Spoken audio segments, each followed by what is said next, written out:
What is up, guys? Welcome back to the channel. In this video, we're going to be continuing with our games to help you gain some mental toughness. Now, there were a couple questions in the comment section from the last video where people were asking, how do these games actually work with building mental toughness?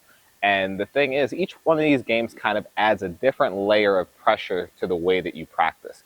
An example would be when we did the 1-3-5 drill. That actually is meant to make you a little bit more tactically patient. Like, you can't just go hitting the ball willy-nilly and just putting the ball in and trying to score certain points, because you actually open yourself up to have a person score higher points on you. So just handling pressure situations and keeping a clear head. And then when we played the other game, which was tug of war, it was about scoreboard pressure. How do you handle when you're really close to losing? Do you just give up and throw in the towel, or do you fight your way back? Each one of these games kind of adds a different layer of mental toughness. And the last two games that we're going to do today are no different. So we first did 1-3-5 and we did tug of war. Today we're going to be doing black hole and we're going to be doing wild card. Now, the way that black hole works is actually super simple. What you're going to do is you're going to take a cone, a dot, a circle, whatever, and you're going to put it into one of the four spaces on the court. Imagine if the center service line went all the way back. We would have two service boxes and we'd have two boxes in the deep part of the court. Once you have the court divided, you're going to take your cone and you're going to place it in one of those spaces. What that means is that your opponent cannot hit the ball into that space, and that means you've effectively cut off 1/4 of the court, and then you're going to play a game to 5 or 7, trying to find ways to beat each other using the limited amount of space that you have. So let's get into the first game.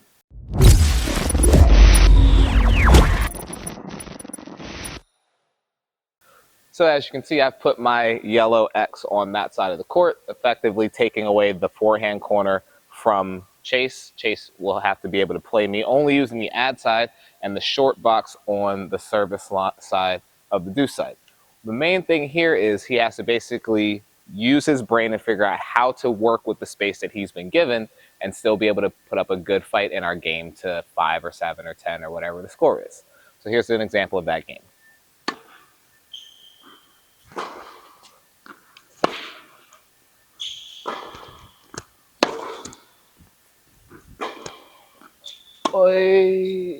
Got it.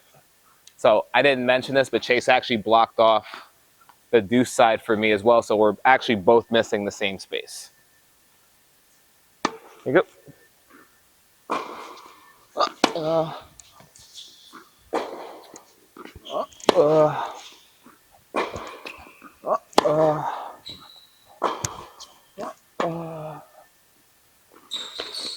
Oh, that's really good.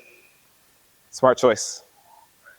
So what a lot of people will tend to do in this game is when they block off a side, they'll start to kind of cheat and wait in that area. But as you can see, he still has access to that side of the court, so it doesn't make sense for me to hang over in the ad side, even if majority of the balls are going to come over here. Oh, let's go. Mental toughness. Boy lost focus.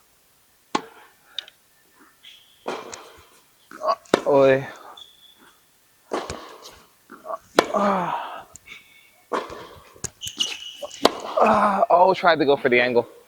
Nice shot. So I tried to go for the angle. My plan was to open up the court and then come in for the drop shot. But after each round, what you can do is move these into different places. You don't always have to have them in the same zone. You can also do it where one person has it and the other person doesn't, and you're kind of playing with a handicap. The way I like to play it with some of my students is whoever loses has to give an opening to the other person. So essentially, if I lose at the even, then Chase would have to put a box down that takes a space away from him, and then I would have to try to beat him now using 3 instead of the 4. And essentially, you get yourself into the habit of fighting your way back from tough situations. As you guys can see, black hole's pretty simple. Some people look at this game and wonder how it can actually be relevant, but I can tell you a couple of different scenarios where this is perfectly usable. If you have ever played somebody where, for whatever reason, it seems like their forehand is super strong and you're trying to avoid it, or they're really good at playing the net, and you just have to keep those balls out of that zone, otherwise the person takes control of the point, This is an exact copy of that scenario. Figuring out how to win while avoiding an effective area of the court. Most of us have our favorite shots. Let's say your favorite shot is your forehand cross court, but the person on the other side, their forehand is better than yours. You might have to give up your favorite shot in order to play an effective matchup and then be able to apply other tactics. So this game here, perfect for thinking on your feet and having the ability to adjust your shot choices to fit the situation. So our last game is Wild Card. It's one of my favorite games to do in a group setting because there's a lot of variety that you can have within it. But the way the game works is very simple. As you can see, I have a piece of paper in my hand. And usually what I'll do is I'll just use a deck of cards or anything like that. You can do it in whatever way is most convenient for you. Write them down on your phone. But what you do is you come up with a few different tactics. And as I have them written down here, just to give you an example, it says you can only slice, you can only hit heavy, you have to move them around, you have to move to the net as fast as possible. These are just examples, but you can do it in any way you want. You can put things on the list or things that you're practicing. I have it written down like you have to attack their backhand, you want to play like a pusher. Any of those things are written down here. And what I'll do is I'll have people in the class pick a card. And whatever they get, they have to play like that for a given amount of time. So let's say that we're playing a tiebreak to 7. They would have to play like a pusher in the tiebreak to 7, or they'd have to play super aggressive in a hand-fed game to 5. Whatever it is, what this makes them do is two things. One, play a game that might not be their most comfortable, but might be the most effective way that they'd have to play against somebody else. But the other thing is be able to figure out what the other person's play style is. It makes kids have to be less self-centered and pay more attention to what's going on all around them. This is actually one of my favorite games to do when I'm teaching because a lot of people do not pay attention to their opponent enough. So this here, as I said, building mental toughness.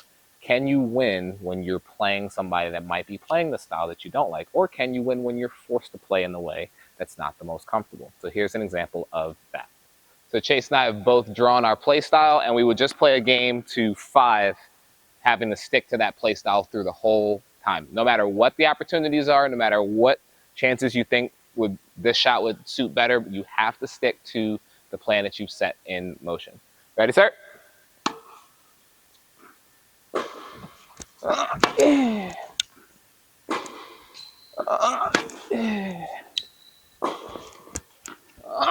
Oh, that's not it. The miss hit on the backhand. 1-0 to you.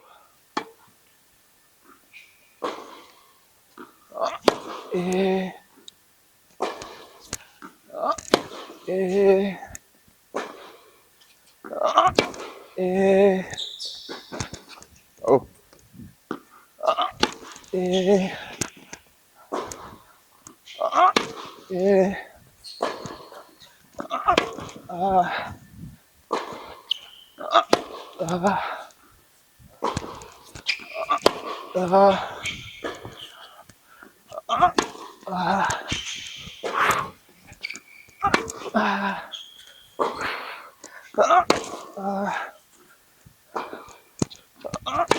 No! I was about to talk trash too. So you might not have figured it out, but the card that Chase drew was he had to play like a pusher. So thus he had no unforced errors. The card that I drew was I had to hit all of my shots heavy. So those two things can kind of meld together pretty well, but no matter what position I was in, there were a couple balls where I felt like I could have attacked.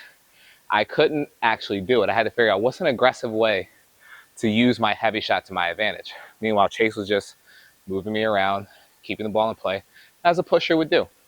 When you play this game, you can use the tactics that I laid out, or you can write down anything else, anything you've been working on, serve and volley, slicing, work on lobs, whatever. But the main thing is stick to the tactic throughout the whole game.